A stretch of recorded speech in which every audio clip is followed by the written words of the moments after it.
Hey there, and welcome back to the Field Ops Deep Dive. Today, we're walking through a pipeline failure case that's got more going on beneath the surface than you might expect. Let's set the scene. We're in a freshwater injection system. Simple, right? Clean water in, inject it downhole, move on. But in this case, corrosion showed up in full force. Pitting, wall loss, a pipeline failure. And not because the water was corrosive, but because something else got into the line. That something else? A thick, black, sticky biomass slime, a plasticine-like sludge that came up from downhole, most likely from a formerly producing well that had been reactivated for injection. This stuff doesn't behave like your average scale or rust-forming agent. It's dormant. It incubates for years. Then, all it takes is one rapid shut-in, one high-pressure hydraulic imbalance, and bam! That sludge lifts into the line, coats the pipe, and starts eating through steel like it's on a mission. At the failure site, crews found aggressive pitting corrosion right underneath these sticky deposits. In fact, 40% wall loss was recorded, just beneath the slime. This wasn't an isolated problem either. Corrosion damage was distributed throughout the cutout. Top, bottom, long seam weld, it didn't matter.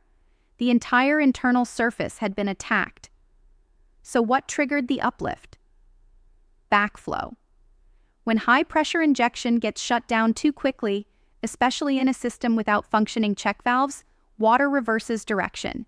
And if the downstream injector has that biomass incubating downhole, it gets swept up and pushed upstream, right into your pipeline. And here's the kicker. This isn't a rare event. Across the region, this exact failure mechanism has shown up repeatedly. Always the same slime. Always the same rapid pitting corrosion. Whether it's a production pipeline or a freshwater injection line, the fingerprint is identical. So what can field teams do about it? First, understand the risk profile. This isn't just about flowing fluid. It's about dormant hazards, material that's sitting there, quietly waiting for a reverse flow event. Wells that were formerly in production are particularly risky, especially if they've been shut in and restarted. Second, validate your check valves. If they're not holding during shut-ins, you're one reverse flow away from injecting biomass right back into your system.